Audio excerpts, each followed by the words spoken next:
Another gambling video. My stream is all about gambling. I even watch gambling videos, bro.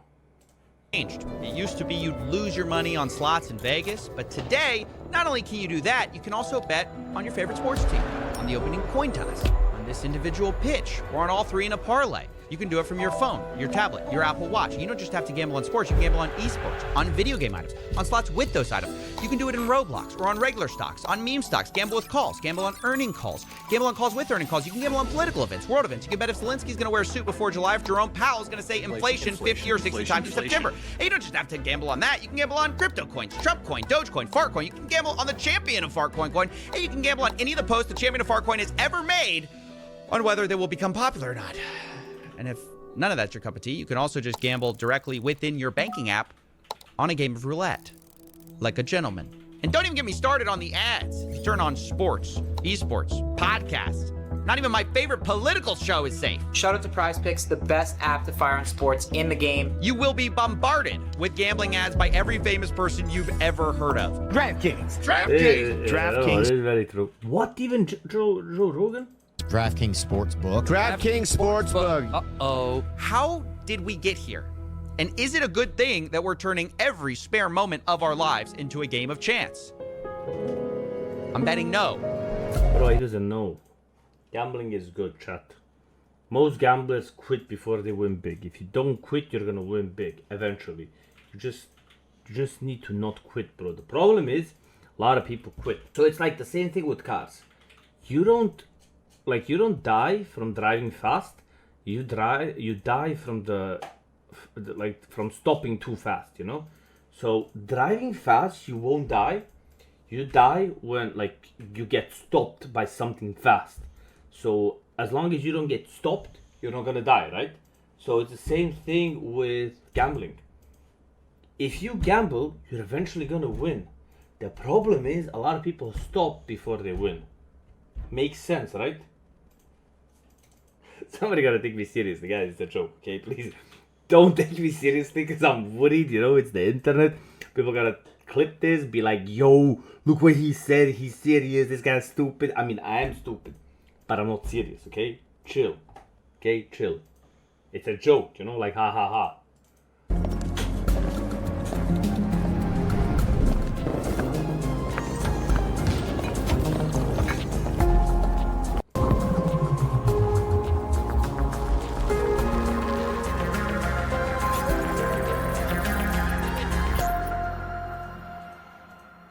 There are three things responsible for gambling becoming more mainstream, but the first and biggest trend is simply the mainstream becoming more like gambling. See, Silicon Valley learned a decade ago. You guys know who this is. I know you guys know who this is because I've been posting this video a lot of times. You guys know who this is. CS2, bro. Ago that gambling mechanics are incredibly good for user retention, so they put them everywhere. Let's say you're shopping online. Well, now you can spin a wheel to unlock prizes. Or if you're playing video games, you can open a loot box, get some randomized items. You can even use those items as virtual currency in a casino we've made a 3-part series about. Or maybe you don't have a problem with loot boxes for adults, but we've also put them in kids' video games because, you know, gotta start them young. Roblox is the largest game for minors, and they are stuffed with randomized loot boxes. But even if that's fine for you, what about the third-party websites which, against TOS, allow full gambling based on a kid's game? And yes, there are actual kids gambling on these apps. Guys, I'm running $55,000 per month. You have in leaderboard, so if you love Gamba, there's 3 leaderboards down there that you can check on my website. So check that out in the pinned comment. And now let's get back to the video. Right, I just won a bit of profit there. I had 200 Robux. No, I had 200 Robux in profit, 100 Robux in profit, but I lost them. But I had 50 Robux and I lost it, and I thought I got 50 Robux again. So on this mine, on a Robux World, what I'm gonna do is buy 40 crates now. My bro starting young. Go for him. Not for real. This sick. Like this is sick. No, not 40 crates. You know who started this? Valve started this, bro. For like 44 crates. That looks good. Let's go. Valve started this. Everything looks like Valve came up with this first, right?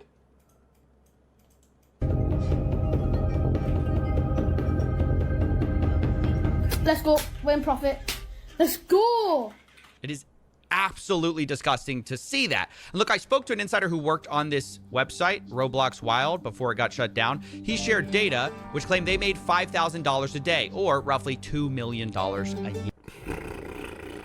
year. Thankfully, this website got Illegal casino targeting children shut down permanently following Sky News investigation. shut down, but third-party gambling sites still persist because copying casinos makes a ton of money. And that's why we've been putting it into everything, including our politics. Prediction markets are the answer to the question of what if we could YOLO on election results and world events. The biggest websites are Polymarket and Kalshi, which have exploded in popularity during the American election cycle. But it isn't just major events that attract bettors. I was recently asked to investigate whether this was a suit that Zelensky was wearing. Why? Well, the prediction market had bet $200 million in betting volume on this bet. And some of them were really mad that they decided, no, this is not a suit, I guess. Whether you think it is or not, the volume of betting here is insane. And one reason for that is because these companies are exploiting loopholes that allow betting even in states where normal gambling is illegal. Because these companies say they're not a casino, so they don't fall under the same rules, which is why instead of having to be 21, you can now gamble at 18 on prediction markets. And while there have been legal challenges to this, both of the major companies, Kalshi and Polymarket, have recently brought on the president's son as an advisor, making it hard to see how they're gonna be meaningfully regulated. Meanwhile, all the major betting apps are busy launching their own prediction market copycats to get around the same weak rules that we still have regarding betting. And don't You even know who this reminds me of? Valve. get me started on the other loopholes that are out there. Have you ever heard of the TikTok of sports wagering? This is Cheddar. We're building the TikTok of sports Yeah, I thought it was a YouTube ad. wagering. Legal in 20 more states than DraftKings. Accessible for 18 to 21-year-olds. Live, in-game, micro betting. Swipe to predict every moment of every play. I'm going to stop you right there. If you missed it, Cheddar is a new startup trying to combine DraftKings, TikTok, and Tinder features into one app. And one of the things they brag about is they're allowing 18 to 21-year-olds as a competitive edge. Guys, can you believe the untapped market of teenagers for gambling? Now, to be fair, Cheddar has not launched yet, but this is obviously the future we're heading towards, turning everything into a maximally addictive gambling product. It's sports wagering with the pace of a slot machine. Yeah. Isn't that the most dystopian thing you've ever heard? We're trying to turn sports betting into slot machines. I mean, the funny thing is this whole product is built around yet another loophole called a sweepstakes casino, and that's how they get around the 21-year-old age requirement. Here's how it basically works. Sweepstakes casinos claim that you don't actually need to purchase anything to play, so it's kind of not gambling. In fact, you can get free coins to access their games, but they also have a second currency which you can buy. Well, not buy, you get it for free when you buy the worthless coins. For example, their website says if you buy 100 cheddar coins, you get 5 bonus cheddar cash. And that's usually what you can gamble with and redeem for real money. This is actually how Stake US works. If you didn't know, Stake International is one of the world's largest casinos, but they aren't allowed here in the United States. So they have an American arm, which is a sweepstakes casino, which has gold coins and stake cash. One Redditor explains how the loophole really works. Quote, one stake cash is 1 USD. They only use gold coins because they need to say that you aren't gambling with real money to stay open in the US. Except, of course, you are actually gambling with real money. They just have a virtual currency workaround, which basically everyone has figured out. Some casinos are just kind of more honest about it than others. Cheddar's basically saying the quiet part out loud. They're going after 18 to 21-year-olds with TikTok, Tinder, sports betting at the pace of slots. And by the way, people are betting on their success. They're actually in a cohort of startups invested in by a Silicon Valley investment firm called A16Z. But if you think that's a bad idea, now let's talk about banks and gambling. I recently made a video on Yada, which was a fintech, which is a complicated story we've done a ton of work on here and here. But basically, the original pitch was a no-lose lottery, which gamified savings. Lots of YouTubers work with them, and they acted like a bank, at least at first, until they switched their new business model to be about allowing you to gamble inside the app and lose money, essentially becoming a casino within what is essentially a bank account. Now, I should actually note that Yada recently shut down the banking side and have fully focused on the sweepstakes casino part. Yo guys, since the market's crashed and a lot of you got sad because of it, I'm here to change that and make 30 of you happy. I'm giving away 30 CS2 knife skins, so 30 winners total. Join now, link is in the pinned comment. I guess it's a more profitable business, but it's a sign of the times that everyone is moving their app more towards gambling. And finance is... Bro, you see, I'm ahead of my time, bro. I'm like full-on gambler for a while now, bro. I'm like, I see the future, like I'm already in it, bro. Bro, Loba, third world Montegagro dude ahead of his time. Is going the same way. On August 19, 2025, the investing app Robinhood announced they are bringing sports betting prediction markets to their app. In the announcement, the vice president of Robinhood claimed sports betting was a, quote, no-brainer, as we aim to make Robinhood a one-stop shop for all your investing and trading needs. AKA, we noticed people Invest in gambling and betting, chat. Oh my god. who are leaving to other apps. We don't like that. We'd like you to never leave our app. Now, ironically, the very next day, FanDuel, a sports betting app, announced they were bringing stock market betting to their customers. But I will ask you about what some call the gamification of markets. Why this move? Why FanDuel? Why now? For Da-da. us to have a partner like FanDuel and be able to have 14 million accounts on day one, I'm not becoming a casino, contrary to popular opinion. I didn't buy a casino. These are markets that will be offered to the general public, and we think is massively exciting of what it could do. And you couldn't have a more perfect image of how finance is embracing the casinos and vice versa. Actually, correction, you can have a more perfect image because after I wrote this, the New York Stock Exchange's owner invested $2 billion into Polymarket. So actually, this is the perfect image of where we are. And a result is a lot of young people now see the stock market as kind of more like a betting market. The most popular group on Reddit is personal finance with about 21 million followers. In second place, Wall Street Bets, where gambling on the stock market is embraced and celebrated. It grew the most during the meme stock craze of 2020, which shifted how some people thought about investing. Instead of being driven by earnings, prices, or fundamentals, people gambled on memes, attention, and vibes. People are chasing bigger returns and taking on bigger risks to do so. One measure of this is the amount of debt people are taking out to invest. Margin debt is at an all-time high of $1 trillion, which even on an inflation-adjusted basis is near all-time highs and up 5x over the last few decades. Not only that, the rapid growth of zero-day options by retail traders is also a telltale sign. It's grown 5x in volume over 5 years, showing that people are trying to gamble more. Zero-day options are the stock trader equivalent of red or black at the casino. Fast action, massive wins or losses on a single day. But if the stock market is America's casino, then meme coins are basically the back alley bookie who will break your legs. Bigger price swings, faster action, meme coins are even more degenerate than meme stocks and pump and dump usually within a single day. Among the people who these, Pump.Fun is the leading destination as the one-click launchpad. Anyone can make a meme coin in seconds, and there is no value in it other than the expectation that someone might be more foolish than you and buy at a higher price than you did. And of course, Pump.Fun is happy to take a cut and make most of the money. Most traders will lose, but now you can also get a cut if you're a content creator who pushes one of these coins. We've seen the same thing from launchpads like Meteora. They allow creators to have a split of some of the trading fees, and it kind of democratizes the grift. Now, anyone can farm their followers and fans for money. You don't have to be particularly sophisticated, and that's actually how Trump made millions of dollars in fees with Trump meme coin without ever selling. He just farmed the fees. And to be clear, this money doesn't magically appear. It's being siphoned away from regular people who mostly lose. It creates a sad ecosystem where most creators are racing to the bottom for attention to get their audiences to pump their worthless coins, leading to a predictable spiral where most are scamming, rage baiting, or otherwise trying to shock each other into becoming the biggest grift of the day. Bro.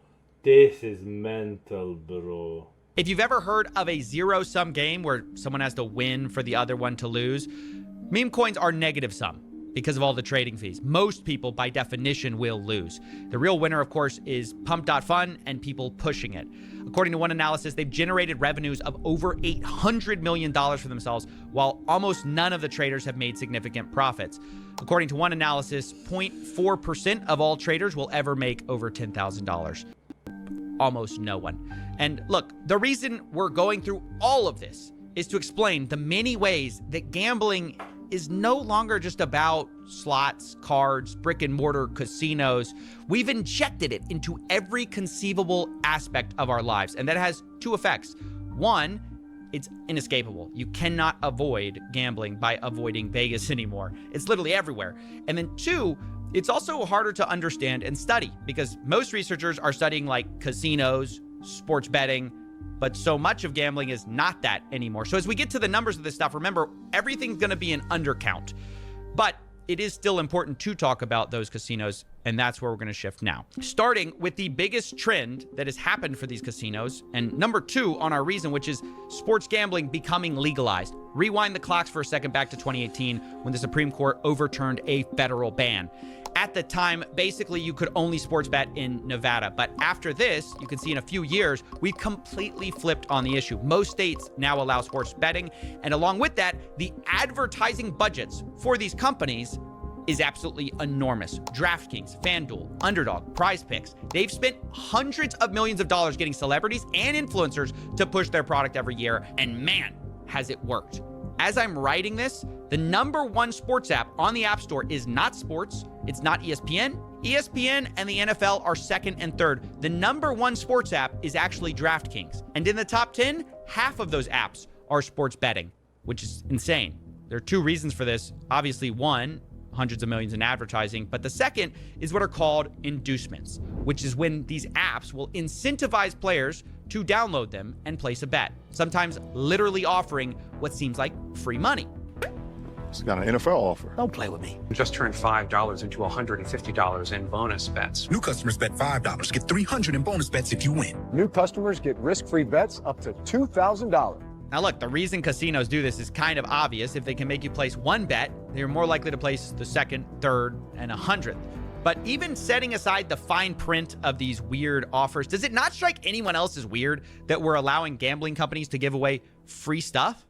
Imagine the cigarette industry told you, buy your first pack, get 50 free packs free to get you started.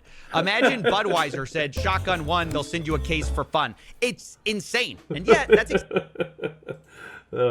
like cancer anybody. Get you started. Imagine Budweiser said, shotgun 1, they'll send you a case for fun. Liver failure likely. It's insane. And yet, that's exactly what these sports betting apps are doing. It's the lifeblood of how they get new players. And once you're in, these apps will also cater to their biggest players, biggest losers, called VIPs. They will send them gifts as they spend their life savings. And there have been multiple lawsuits actually about this. And to make it worse, if you do the opposite and you actually win too much on these apps, they will try to limit your betting, as one investigation found. If you show any real ability to effectively handicap a game and beat the sportsbook, they will limit your bets and essentially kick you. Can you hear? Oh, am I having hallucinations? You out of the sportsbook. They will not. I'm hearing. See my headphones? Not let you win. Can you talk to me a little bit about how sportsbooks treat you once you start winning? They don't want to accept your bets. Yeah, it turns out the casinos actually hate the exact player that's featured in all of their advertisements. The guy who... there's a weird sound in the right ear, bro. Holy f***, the sound? Actually wins too much money. Which you hear it? Is actually so crooked when you think about it, that if you're one of the few people who achieves what they're promoting, they actually don't want you. Now, as I was writing this story, another massive scandal actually broke in the sports betting world, which is even more corrupt than not allowing winners. But as you now know, individuals such as Chauncey Billups, David Jones, and Terry Rozier were taken But this is what I'm saying about CS, bro. CS is the same thing. If you have money on the line in games, wow, the players care about winning the games and getting less money when they can throw the games and make more money with less effort. And then you have viewers who are like, no, bro, they care about the trophy, it's the accomplishment. And then even Rob posts a picture saying, I don't play for passion, I play for money. And people still think it's like the pros care about winning an event or losing an event. Current NBA players and coaches. What you don't know is that this is an illegal gambling operation and sports rigging operation that spanned the course of years. That's right. The FBI just exposed a massive sports rigging scheme that was using these apps to win money on rigged basketball games. One example of this was March 23rd, 2023, when an NBA player, Terry Rozier, told a friend ahead of time that he was going to go out early on a foot injury. And so that night, $200,000 in bets were placed on his underperformance because no one else knew that he was injured. And a few minutes after Terry kind of limping around, he left the game and the bets paid off. A few days later, Terry Rozier and his friend allegedly counted the money at his house from the fraudulent wagering scheme. And this was one of several rigged games the FBI alleged, but the media was quick to point out this isn't even the first time someone was caught doing something like this. Jonte Porter, who played for the Toronto Raptors, has already pled guilty. He's already pled guilty. He's awaiting sentencing for doing just what Rozier and Jones are accused of. So this train has already left the station, Laura. And I have to tell you, when Jeff Teague, an NBA player, says, oh, there's betting everywhere, it is everywhere. I've done ads for DraftKings. LeBron James has done ads for DraftKings. In fact, ESPN, when they were reporting this story this morning, they're having programming, people talking just like you and me, talking about this scandal on the press conference the FBI was giving. And underneath them on the ticker was an ad for ESPN Bet, which is ESPN's own sportsbook. Yeah, the irony of all of this is that the same people who condemn illegal betting going on are simultaneously pushing the sports books which create the opportunity. And at some point, the producers on ESPN actually noticed it. And see if you can spot the moment they try to fix the sportsbook ad in the corner. You hear a lot about legal sports gambling on this show. The Bussin' Boys, obviously sports gambling is a huge part of what you do, so we put those all out there as a preamble because it might be in the back of people's minds, and we acknowledge that this is a different time and place. However, there is a fine line, not so fine, there is a bold line that obviously has to be drawn. Well, that's a little awkward. You're actually supposed to remove the ad for sports betting before talking about sports rigging. And honestly, we've only hit the tip of the iceberg here because we've since learned these professional leagues are useless at catching this stuff. Turns out the NBA already invested. Imagine being useless in catching this in that big of an industry. And you think people like Essex, who have 60-year-old dudes working there, they're gonna catch these kids doing it. Brother. Terry Rozier before the FBI indictment for that exact game, and they cleared him because the NBA commissioner said there was insufficient evidence. Ultimately concluded that there was insufficient evidence despite that aberrational behavior to move forward. Right. So even with aberrational activity, they had the right game, the right guy, and the NBA couldn't find enough evidence. I mean, the more money that goes into sports betting, the more this will be a problem, and the leagues are clearly not equipped to handle it. But people just look the other way because the money's too good.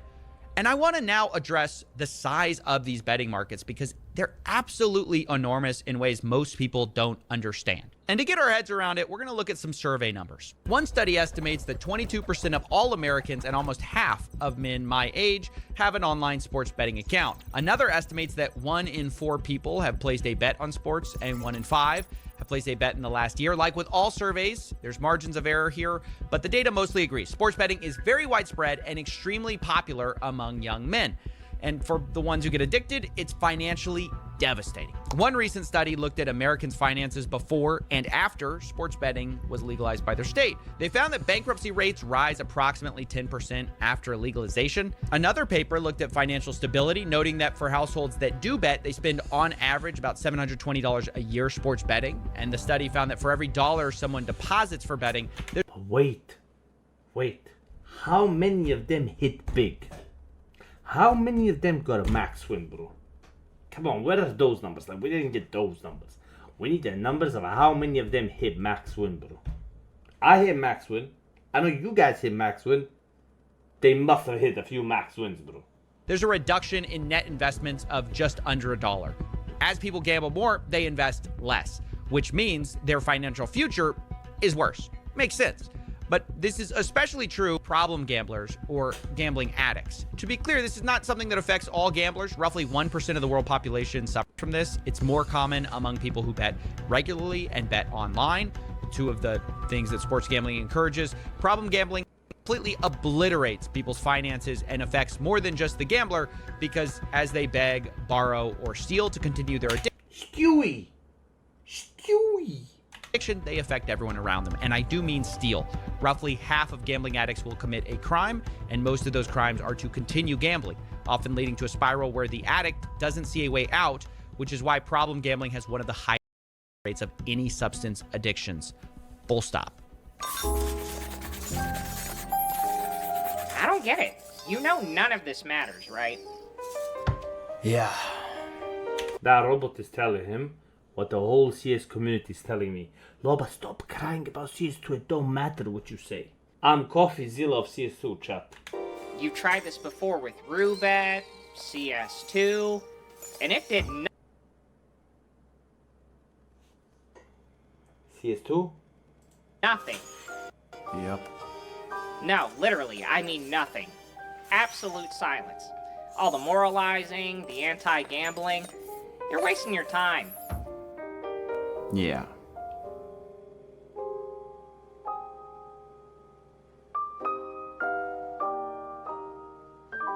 Let me tell you a story. A year ago, I was offered $20,000.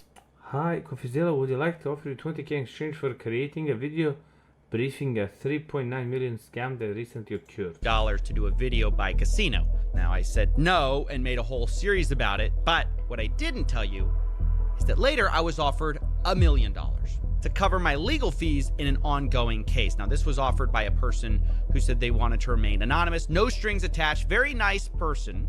They said they wanted to just help out. Sounds great. But then I found out the money was coming from a sports betting company. They were one of the top people, and that's obviously a dilemma for me. I am publicly against gambling, and here this person's kind of privately telling me, well, gambling can pretty much solve all my problems. Pay my legal fees, you know, they're telling me, oh, their company's regulated, it's fine, it's above board. Ultimately, I had to say no. Thank you for the offer, but, you know, in my head, there's no such thing as $1 million, no strings attached.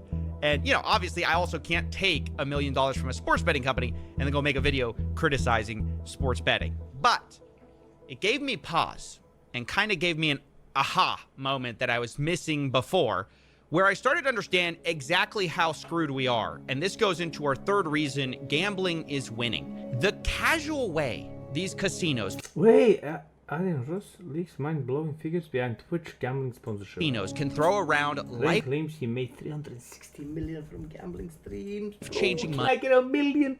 Train, listen, bro, listen, Train. I'll suck your for $1 million, bro. You're making 360 million from gambling streams. Give me $1 million so I can quit life, bro. I can just like lay back and just enjoy, bro. Buy a few more cars, you know. Sit in my garage, do go brum brum brum brum brum. That's it, bro. Money for any normal person. Twitch star XQC signs 100 million. Yo, XQC is nothing compared to Trainwreck. Is why the data will never fix this.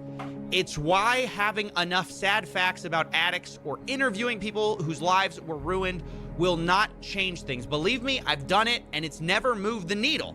To be honest, it's not even debatable that gambling is kind of bad for most people and life-destroying for a few. Even the industry kind of admits that. But the reason gambling is everywhere in spite of that is there is too much money in the game benefiting the people that make the final decisions, right? Think about the states with tax revenue, the casino profits, the influencer payouts. There's a small group that gambling is incredible for. So incredible, it basically defies logic. I'm talking billions of dollars in profits. And if you want to understand why gambling is everywhere, you can't just look at the statistics. You have to look at the money. And I want to show you exactly how this works with an example. This is Matthew. He's better known online as Nate Shot. Bro, you gonna roast Nate Shot as well? And recently he took a gambling deal with an offshore crypto casino. And when he first talks about the deal, I want you to notice it's a little strange. He almost seems hesitant. Boys, we just partnered with Roulette, and before I say anything, don't gamble, okay? You will lose. I promise you, you're gonna lose. But that's why I partnered with Roulette, so they can pay me to gamble. So, even when I lose, I'm still gonna lose. Yeah, it's pretty weird to hear someone say, don't gamble, guys, while announcing a partnership with a gambling company. Nate Shot implies that he may lose money, but in fact, he later admits that it's the most money he's ever been paid. This is the biggest partnership that I've had in my entire career. No, instead, I think the hesitancy, the weirdness of this video is because Nadeshot knows pushing gambling is kind of bad for people. He said so in a podcast a couple years ago. I definitely think that people streaming on Twitch, all the crypto betting, certainly incentivizes younger kids to be more interested in crypto gambling. Like, I know personally people that should not have been gambling online, but because it's so easy to gamble with crypto, they did it when they could not afford to do it, and it has not worked out well for them. Right. Nadeshot knows personally it's bad. But for the reason why he's doing it anyways, just fast forward 2 minutes in the podcast and we find out, because the host asks, a hypothetical. What if someone offered Nadeshot $100 million to promote gambling? And well, let's just say his tone changed. I ain't turning down $100 million, bro. You got me fucked up, brother. I'll go on there and I will crypto gamble 24/7, dude. At that point, man, it's the parents' fault. Hey, I'm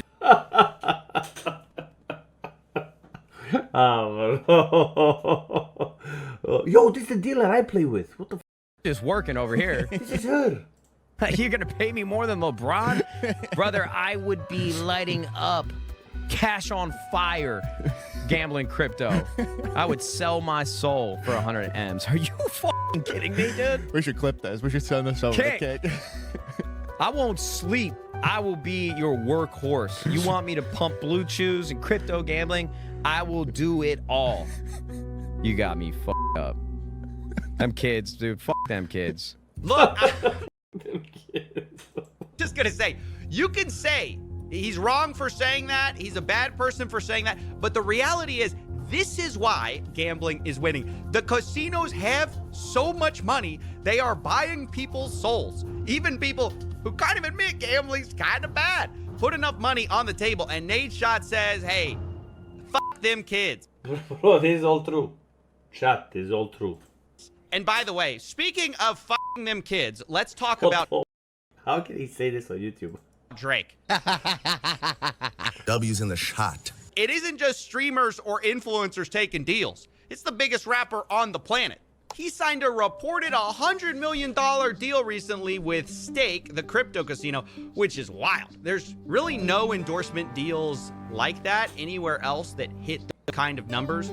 And just like Nadeshot, Drake wants you to know that, even though he's taking the money, gambling isn't for everyone. Recently, he posted an $8 million loss, saying, the other side I'm lose. I'm so fly right now. I hope I can post a big win for you all soon, because I'm only one that has ever seen a mic these days. Gotta share the other side of gambling. Now, maybe some of you think that's brave, but to me, I see that and go, Drake, that is the only side of gambling for most people. If any normal person lost $8 million, their life is over and their legs are broken. You're the only one with another side to this whole thing. Where, to be clear, that other side is reportedly getting paid $100 million. And to be clear, it's a lot of people taking these deals. I'm not trying to single anyone out. Let's also take Kevin Hart, right? One of the world's smallest comedians. He pushed his draft. And this one I find really bizarre. Do me a favor, man. Go to the DraftKings app. Look at what I'm betting on. Look at why I'm betting on. Place your bets. All the action is here. DraftKings, Kevin Hart. I'm not even going to ask why Kevin needs you to get on DraftKings and bet. The fact is he's worth a reported $450 million. But the real thing I find so gross about this is that Kevin Hart has gone on podcasts and talked about the need for financial literacy. He talked about this on Joe Rogan. The biggest problem within our community is knowledge. We don't know. Debt is welcomed because it's celebrated. That's all we know. The knowledge isn't given.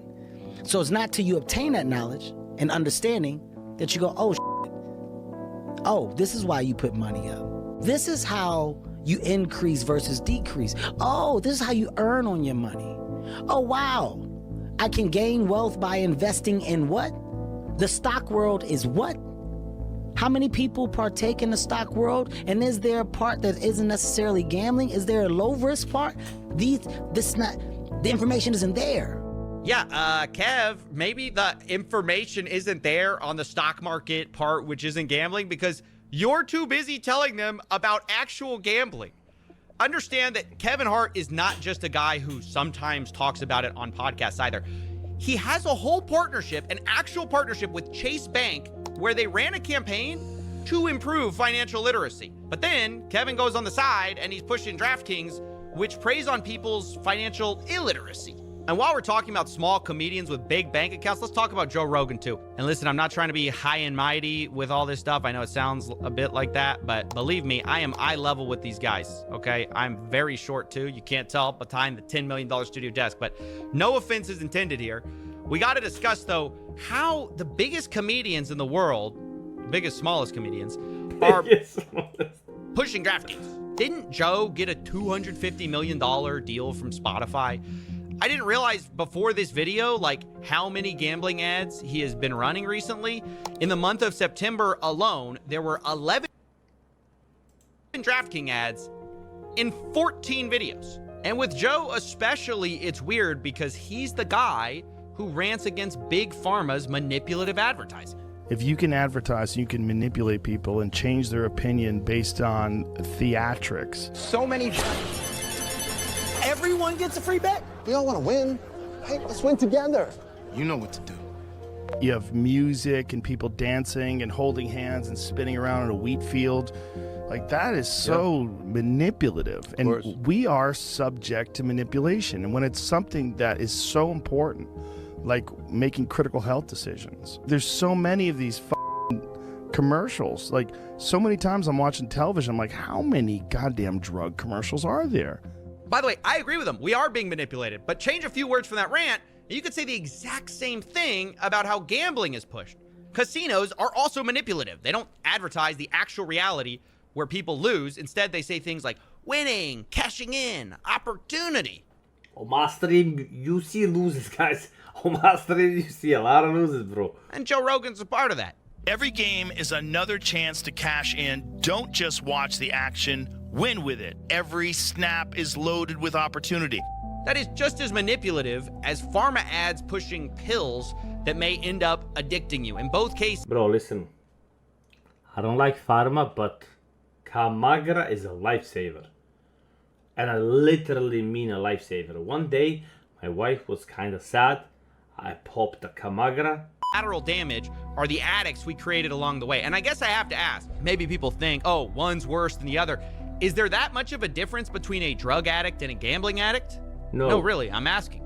It's like if you see the drug... No, that's why I tell people I'm a bad person. I do gamba, I don't drink, I don't smoke, I don't take pills, I don't do steroids, I don't do anything. I'm scared of all that stuff, I don't like it, but gamba, bro, gotta do something bad in life, or it's boring. You see him, he's shooting up or whatever it is, and you see him fainting, you go, oh, that poor bastard. But when you see a guy who's fully in the grips of gambling, trying to figure out how to get his money back, and he's all jazzed up with adrenaline, he doesn't understand why. It's just like cocaine, it's just like drug abuse, it's just like the opiate problem, it's just like anything else. It could you and I both know people who have lost their lives gambling. Okay, you've seen people in pool halls. You see how they get, Joe Rogan. There's no difference in the drug addict and the gambling addict. Not at all. No difference. So there is no difference. Then why do we shake our head at the Sackler family and pharmaceutical execs who push pills that ruin people's lives, but somehow nobody cares we're doing a very similar thing with gambling? At every level of society, we are shoving this down people's throats. And it's not that I mind if people gamble individually, but we are pushing it on people who otherwise would not have done it, because everything is gambling now, from sports to entertainment to investing. It is... Yeah, but bro, everything is gambling now. So, gotta adapt, bro. Gotta adapt. I'm being real here. You know, everything is gamba, and you can't really go against it. You gotta go with the flow, bro. You gotta go with the flow. You know, it's hard to swim against the waves, you know, so you gotta swim with the waves. I'm out here swimming with the waves. Are we all swimming with the waves? We're all swimming with the waves. Let's jump on that gamba. Totally inescapable, and we're moving the casino from Vegas directly into people's pockets, connecting to their bank accounts. I don't know exactly how this is going to end, but it doesn't take a genius to see where it's going to lead. Gambling is going to be a much larger problem for people, and especially young men. And the saddest part is there's no amount of data or facts that I can give you that's going to stop that. There's just too much money at stake. I read shout they have won and not responding for comment. Regarding online sportsbook or winning cash on sports, we currently work with Prize Picks. Between us, I enjoy betting very mildly on sports.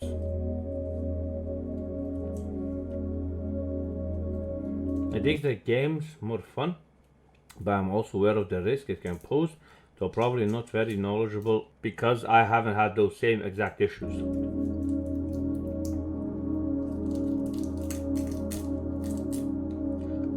We make sure to follow guidelines from our sponsors, though it's worth being more intentional about emphasizing those risks to listeners. I feel like in the podcasting space, there's a decent amount of regulation in our ad reads, and I try to remember to advertise our listeners that gambling may not be right for them, but I do often forget to do that, to be honest.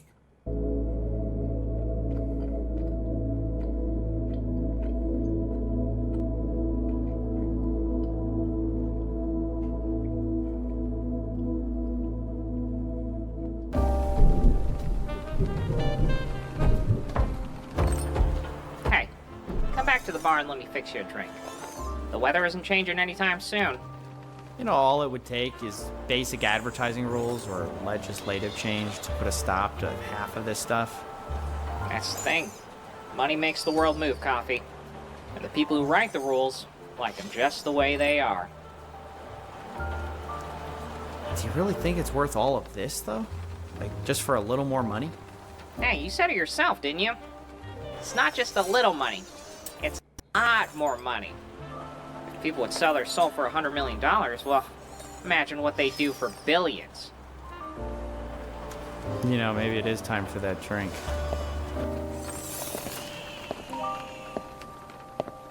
You're gonna tip this time, right?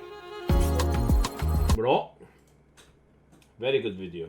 I hope he does a video about juice as well. I want to hear what he thinks about that.